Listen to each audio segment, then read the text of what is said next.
Live from Liverpool, The Dark Paranormal, Season 17.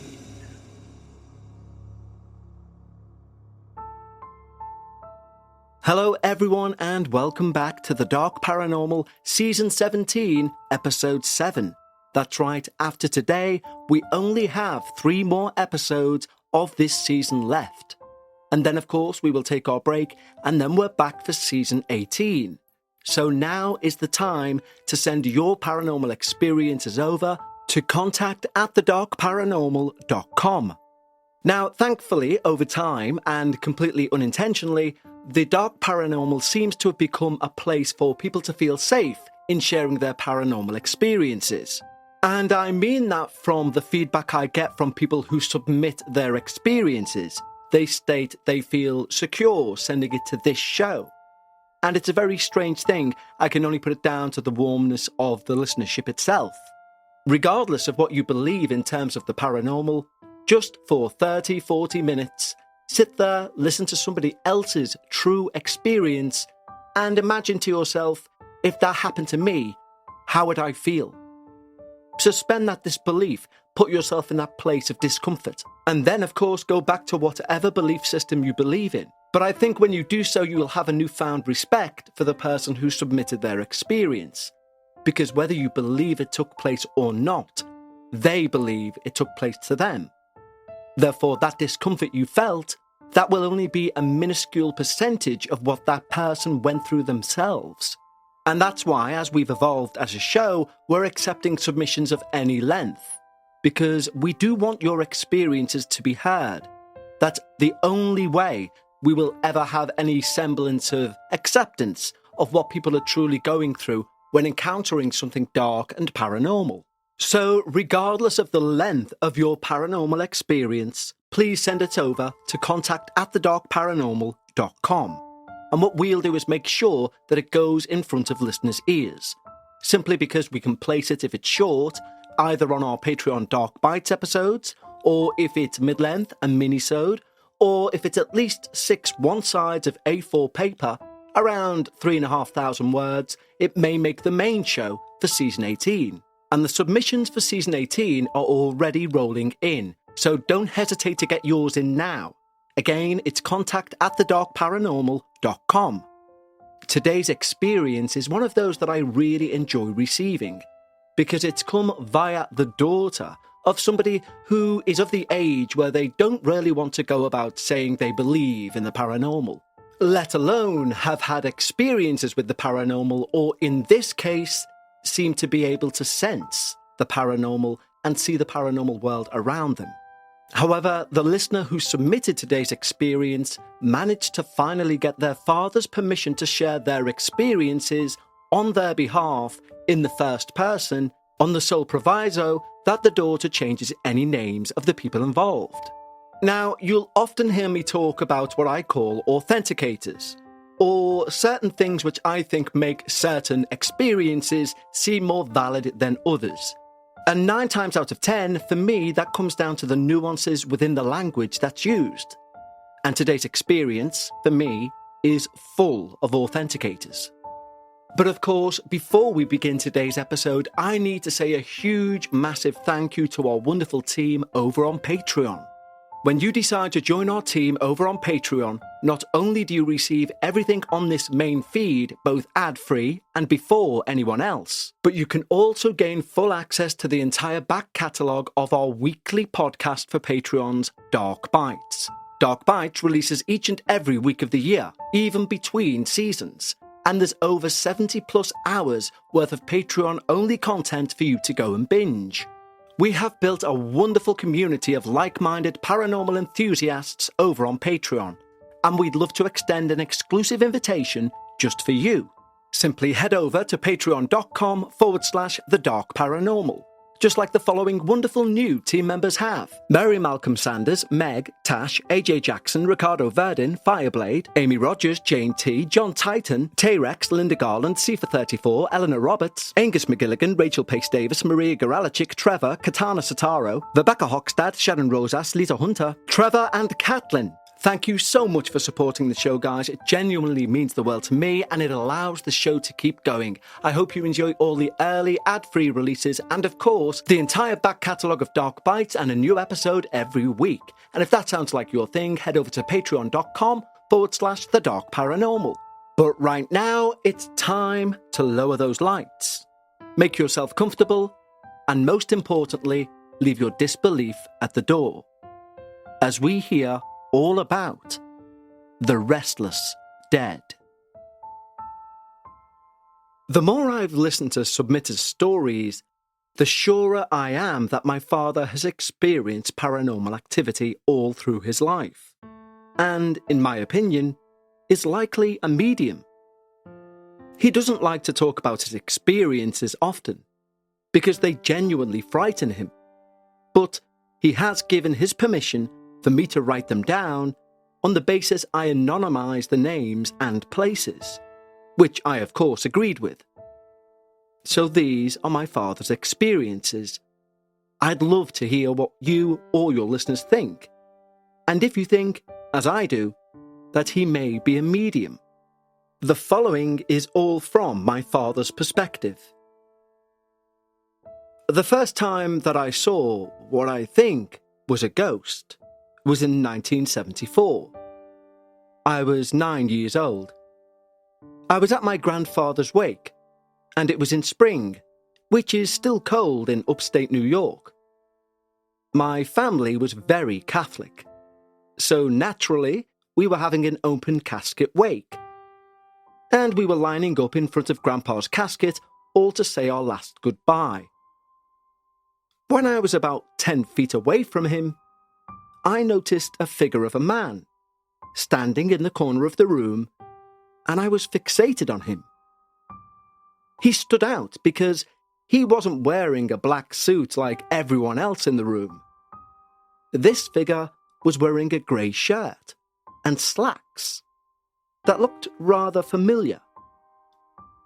As my eyes panned up to his face, I needed to do a double take, because that figure was my grandfather. And he seemed calm. He was just lazily looking around the room, as if doing a light mental note of who had shown up and who hadn't. Questions quickly ran through my mind. Well, maybe the hospital made a mistake. Maybe the heart attack wasn't that bad. Maybe he was actually alive and just wanted to get out of the tuxedo the funeral home had placed him in. But as my eyes quickly dashed back to the casket, my blood ran cold. And it wasn't because of a draft coming from the chilly March air. It was because my grandfather was in two places at once.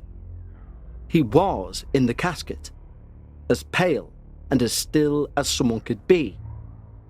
Yet he was also in the corner of the room, in the clothes he wore the most, casually leaning against the wall. I tugged at my mum's arm in front of me. She turned around. "What is it, Jack?" "Mum, Grandpa's standing in the corner, but he's also in the casket.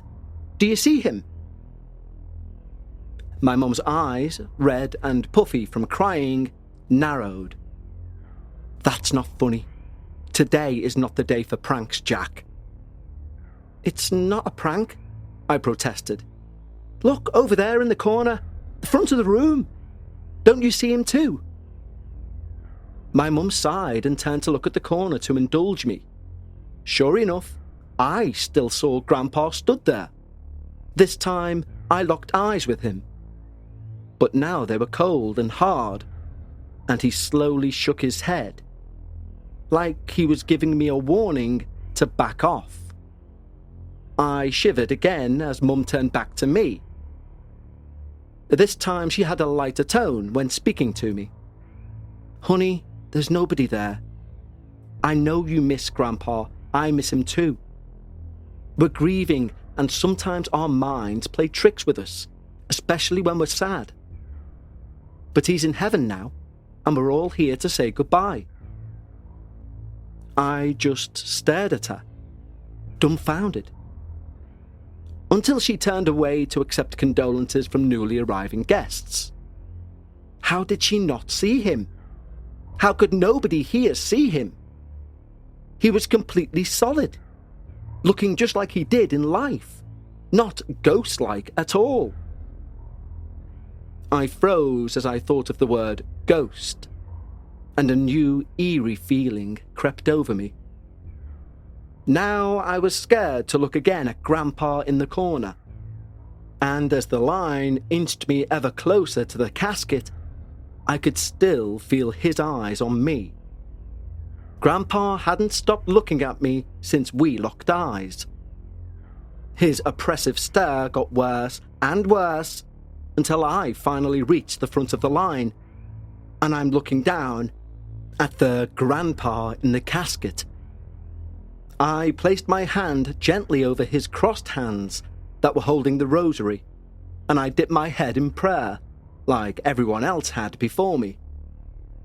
Just as I closed my eyes, though, I felt a breath on the back of my neck, one that made every hair on my body stand up.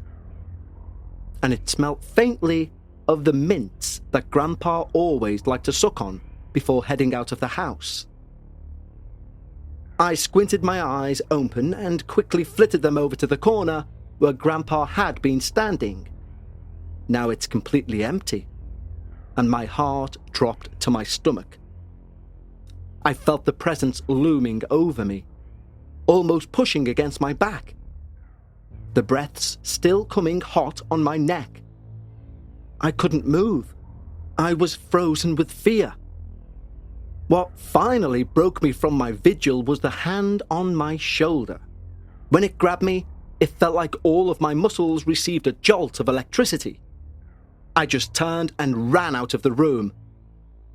To this day, I still don't know if it was Grandpa grabbing my shoulder or someone simply behind me in the line, telling me subtly to move on. Later that year, 9 months after Grandpa was in the ground, I saw him one more time. This time, in our house. He and Grandma had been living with us for the past few years, so my mum and dad could more easily take care of them in their old age. The house was a typical 50s split-level home, and the room I'd been sharing with my brother was at the very end of the hall, overlooking the hallway and down the short staircase to the living room on the opposite end of the house. This was very early on Christmas morning, probably around 5 a.m, and I woke up because I heard loud footsteps coming from the dining room, which was adjacent to the living room. I sincerely hoped it was Santa Claus dropping off our presents. Or maybe it was Mum getting the table ready for Christmas dinner, although she was usually never up at that time.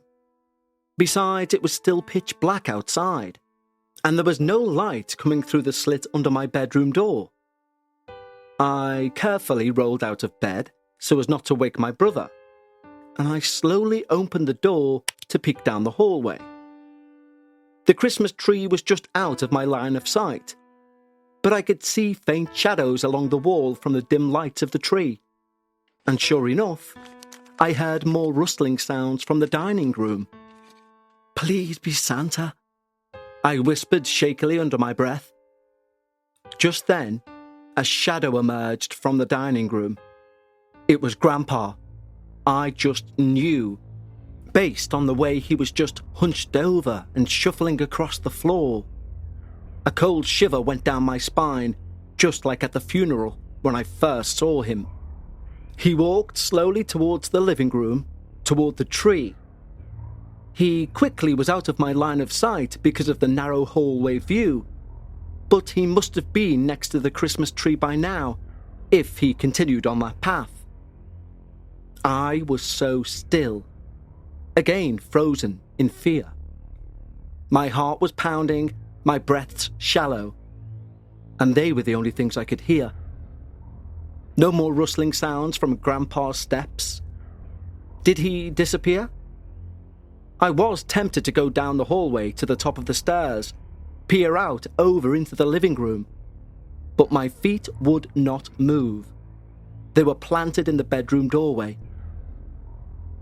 I stood there for a few more moments, working up the courage to check downstairs.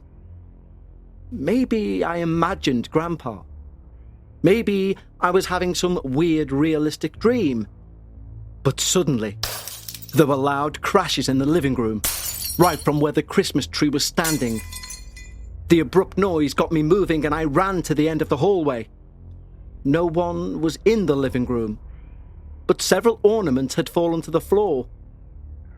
The noise had also woken up my parents, who stumbled hurriedly out of their bedroom. "Jack," my mum said incredulously, "what was that noise? What have you done?" "Nothing," I protested. "I was wondering what the noise was too." My dad pushed past us to turn on the light and take a closer look. "How were you already out here, though?" he asked. I thought I heard something," I stuttered. Now that the lights were on, we could all get a fuller scope of the damage. Almost half of the ornaments from the tree had shattered on the floor. It was like someone had grabbed hold of the tree and violently shaken it. My mum cried out in despair, "My ornaments! They're ruined!"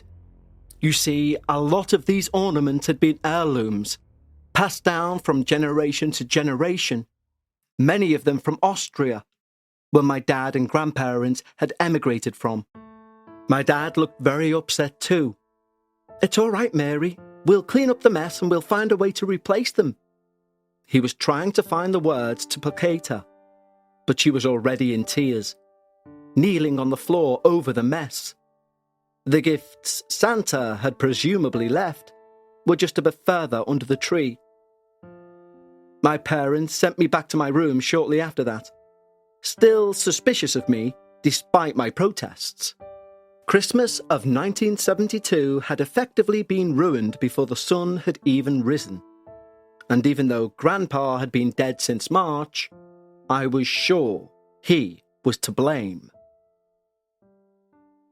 Today's episode is sponsored by Acorns. Acorns make it easy to start automatically saving and investing for you, for your kids, and your retirement. If you're anything like me, you would have believed you need a degree or you need some expert knowledge and a load of money before you invest, but it's just not true. You don't need a lot of money or expertise to invest with Acorns. In fact, you can get started with your spare change. Acorns recommends an expert-built portfolio that fits you and your money goals. They then automatically invest your money for you. And now Acorns is putting their money into your future. Open an Acorns Later IRA and get up to a 3% match on new contributions. And that's extra money for your retirement. Acorns has allowed me to look back at my past at times when I've thought, investment isn't for people like me. And although now I'm a huge fan of Acorns, I just wish they existed 25 years ago when I first started earning money. Because by having the wrong perception that investment isn't for people like me, I've not given my money the chance to grow. But that's something, even at this point in life, I'm going to make right. So why don't you head over to acorns.com/Dark Paranormal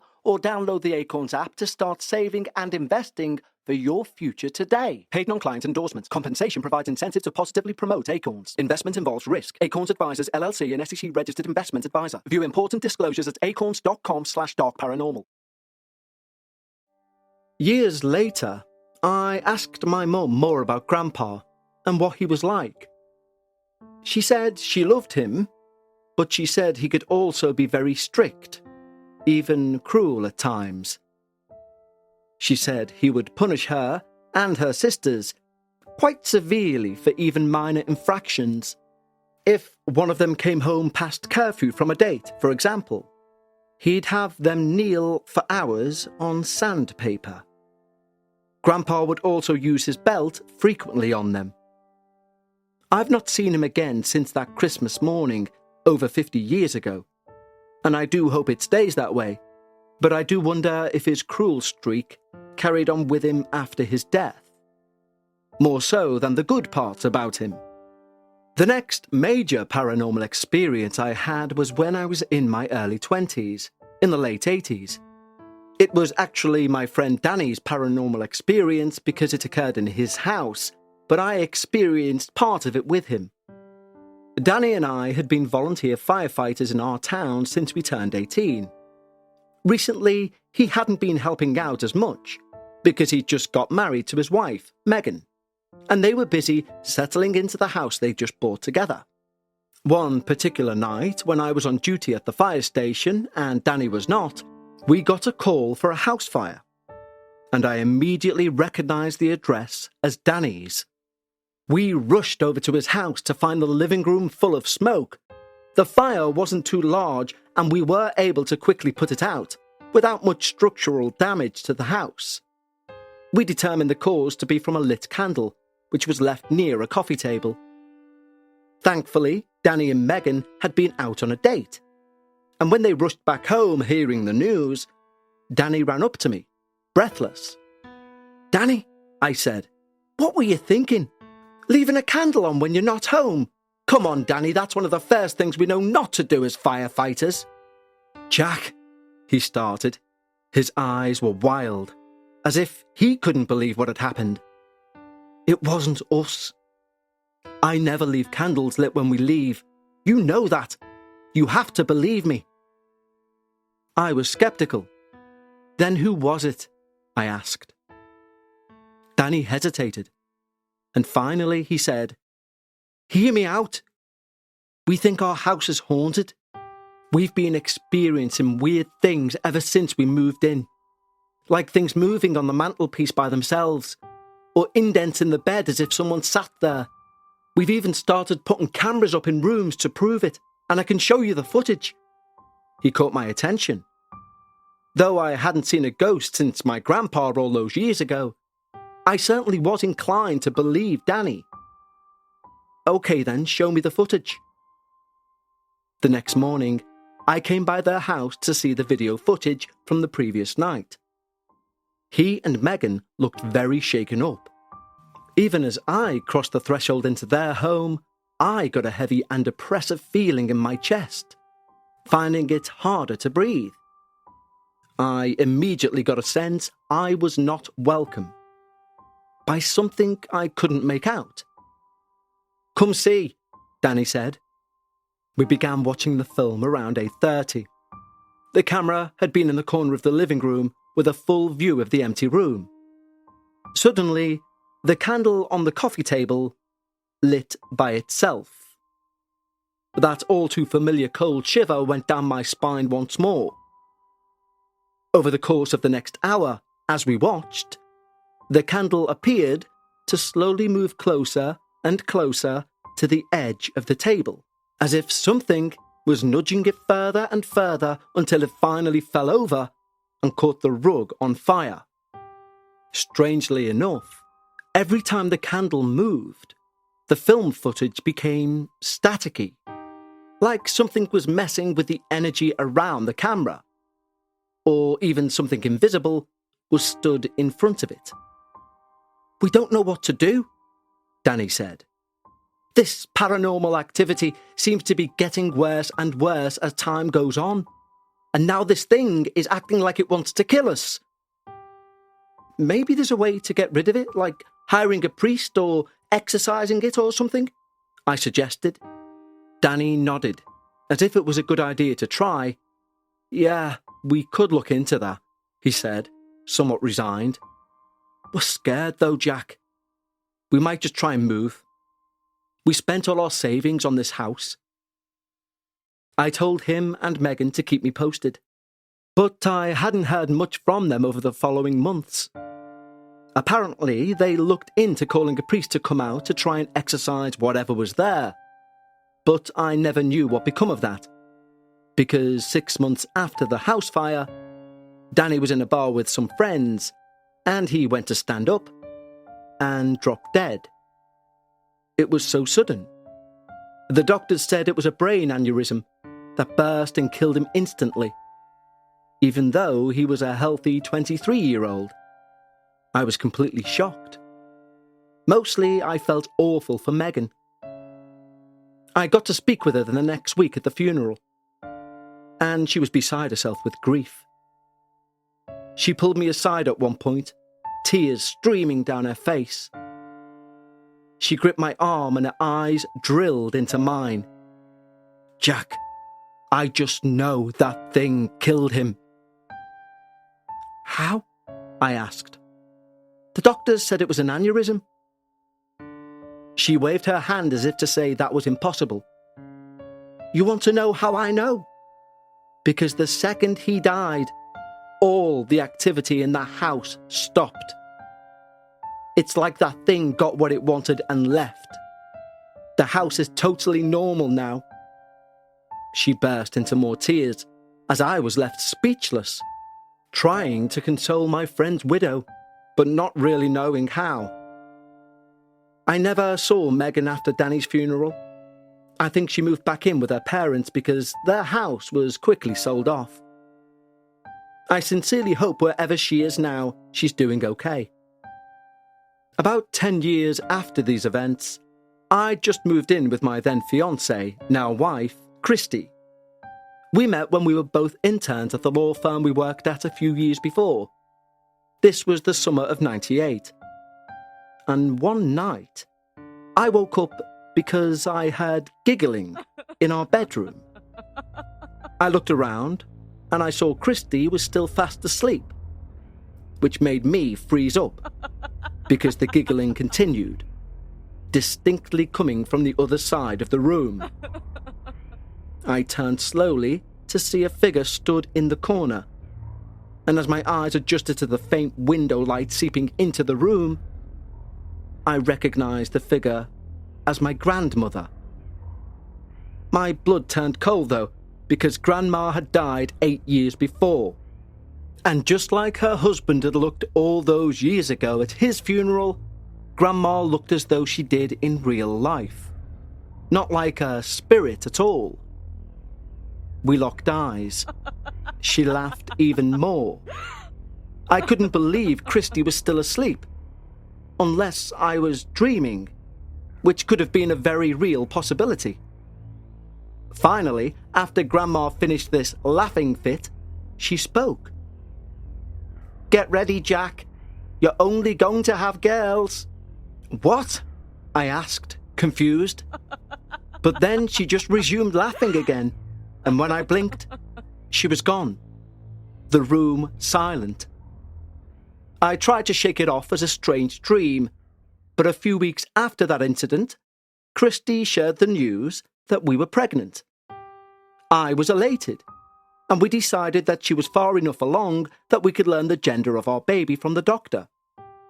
I was 100% certain now, though, it would be a girl. And sure enough, all these years later, every one of my children, Christy and I had together, are daughters. As if my grandmother's ghost foretold some kind of prophecy that came true. Don't get me wrong, though, I'm very proud to be a #girl dad. My grandma came to visit me once more in 2006, and this time it was to save my life. I was commuting home from work one evening, and as I stepped off the train, everything started to feel different. It's hard to explain, but it was a calmness I've never had before. Colours were brighter. Everything felt gentle, quiet. Even the birds sung more softly. This feeling of calm got more and more intense, even as I drove home from the station. About halfway through the drive, I heard my grandma's voice right next to me in the passenger seat. "Ease off the gas a bit," she said gently. I looked over to my right, and there she is, sat right next to me, seeming as if she was there in the flesh. I listened to her and took my foot off the gas. I was beginning to go down a hill, so still gaining some speed, but the drive was now extremely peaceful. After a little bit, Grandma changed her instructions to now start pressing the brake. I pressed the brake lightly at first, and she repeated herself more urgently. By the time I rolled to the end of the hill, I was about to enter a three-way intersection that was in the shape of a triangle and required all motorists to yield before entering. My car was basically at a stop by the time I rolled up. when suddenly a car ploughed right through that intersection, easily going 20 miles over the speed limit, not even slowing down. At that same moment, the feeling of calmness that had been all over me dissipated. I snapped back to attention, as if for the last 15 minutes I'd been in some sort of deep daydream. It occurred to me then, if I hadn't received those instructions from Grandma, I would have already been in the intersection by the time that driver sped through. I knew in that moment that the would-be crash would have killed me. "Grandma," I breathed, my heart pounding. "You saved me." But when I turned to look at her, she was gone. I was extra thankful that night to return to my family alive and unharmed. A year later, in 2007, Christy and the kids and I travelled to Fredericksburg, Virginia, to visit Christy's college friend, Bethany, for a few days. Bethany lived in a beautiful 2-story farmhouse, originally built in the 1800s, with later additions in the 1920s and 1960s. Apparently, I snore very loudly, so when we were determining sleeping patterns, Christy opted to sleep with the kids in one room, and I was left to sleep alone on the other side of the house, which just so happened to be the oldest part of the house. Even as I was putting my suitcases in the room, I could feel as though something else was in that room with me. The air felt charged, heavy. I was sincerely hoping it passed by the time night fell. Of course, I wasn't so lucky. I managed to fall asleep easily enough, but in the middle of the night, I woke suddenly when I felt the edge of the bed sink by my feet, as if someone had just sat down. I choked back a scream when I saw 5 people in the room with me, one of them sitting on the edge of my bed. They were all in antebellum or Civil War era clothing, with the women wearing those big dresses and at least one of the men wearing grey Confederate uniforms. I was the most scared I'd ever felt, and I couldn't make myself move a single muscle out of sheer terror. The ghosts were just casually talking and laughing amongst themselves, as if it was the most normal thing in the world to do, to chit-chat, whilst also scaring the living hell out of the guy trying to get some sleep. They definitely knew I was there, though, because at one moment they even tried to talk to me. But I was simply too dumbfounded to speak. It was one of the Confederate soldiers who came up to me. He had a younger face and a long, thin moustache. "I'm Richard," he said. "We know you can see us. I have a message I'd like you to pass on to..." Well, I never heard him finish.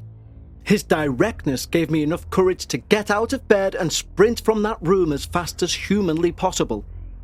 I barely remember grabbing the car keys, and the next thing I know, I'm speeding down the driveway in our family's Windstar minivan and trying to get as far away from that house as I could. Even after all these years, I do regret leaving my wife and kids behind in that haunted home. But somehow, deep down, I knew these spirits would not venture further than beyond the eldest part of the house. And I knew my family was sleeping in the newest 1960s part. I also knew that I never felt so terrified in my whole life.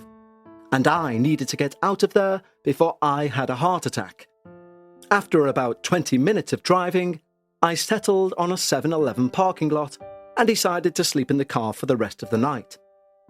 When I woke up a few hours later, the sun was fully risen, and I worked up the courage to drive back to Bethany's. When I drove up, Christy ran out of the front door, asking where I'd been all morning. She'd been very worried, because I would usually leave a note. "Christy, I'll tell you more later, but I'm not going in that house again. I'll stay out here, or I'll drive you round town. You and the kids can stay here if you want." "You're embarrassing me in front of my friend," she responded, pointedly and through gritted teeth. "Just come back in and have some breakfast." "I'm sorry, but no," I said. "I saw something last night. and it genuinely terrified me. I'll stay at the hotel for the rest of the trip. But we ended up compromising. I stayed at the hotel for 2 more nights, and I picked up my family from Bethany's house 2 days before the trip was meant to end. No doubt Bethany probably thought I was a nutcase. I didn't care, since I still couldn't stop shaking with fear whenever I thought of those Civil War-era ghosts in that farmhouse in Fredericksburg. Nearly 15 years after the event, in 2021, I was up late catching up on work, with the History Channel running on the TV in the background. It was a special about the Civil War battles, but I was only half listening. But when the Battle of Fredericksburg was mentioned, I perked up and watched. The show was discussing soldiers from that battle, and a picture of one soldier flashed on the screen that sent a chill down my spine. I knew that face. It was Richard, the ghost that was trying to have me send a message to someone. His full name was Richard Rowland Kirkland. He allegedly gave water and blankets to wounded Union soldiers on the battlefield and managed not to get shot. He died in battle about a year later in Georgia. He also has a Wikipedia page where I got some of that information. But a lot of my old fear bubbled to the surface again when I saw the exact same face after all these years, even if it was just on a screen. These are just some of the major paranormal experiences that I've had. There are many more. But a lot of them are more trivial, just because they happen so often. I've realised that since I was little, I see shadow people, I hear voices constantly. I just always try to tune them out, because genuinely, they scare me. The voices are from people who are in a room 1 second, but when I turn back, they're gone. They ask me to do things for them, or like Richard, to pass a message on, potentially to loved ones. I never listen. I actively ignore them. I'm just too scared. I don't want this ability, or whatever some may call it. My daughters tell me it's more of a gift that I can use, or that I could be the next Long Island medium, ha. But I don't want any of that. If I am truly a medium, I see it more as a curse, one that I'd like to shake off. Maybe it's genetic, but as far as I know, I'm the only one in my family who has this ability. Since we're all just made of energy, I guess it can't all just disappear when we die, right? Maybe it just gets transferred to a different frequency, or maybe I can just tune into those frequencies, like a radio to communicate with those who've passed. Maybe I'm just crazy though, which I've never officially ruled out either. And that is how the write-up for the anonymous submitter's experiences end. So what do we think, guys? I think this gentleman certainly sounds like a medium to me. And I know we often use the term curse or gift when talking about the ability to speak to the dead. But I guess anything in life can be viewed as a curse or a gift, dependent on if you want it or you don't. And I think we've all received a gift that we've looked at and thought, I never wanted that. But I think I'd sooner have 100 of them compared to having dead people come around and chat to me when they choose. Well, that wraps up episode 7 for season 17. For our Patreons, I'll speak to you again on Sunday for a great episode of Dark Bites. For everyone else, I'll see you on Monday for our final Halloween edition of a mini-sode. And until then, stay safe, take care, and remember, when you're discussing the paranormal, always try and leave some of your disbelief at the door. And I'll see you next time, right here on the Dark Paranormal.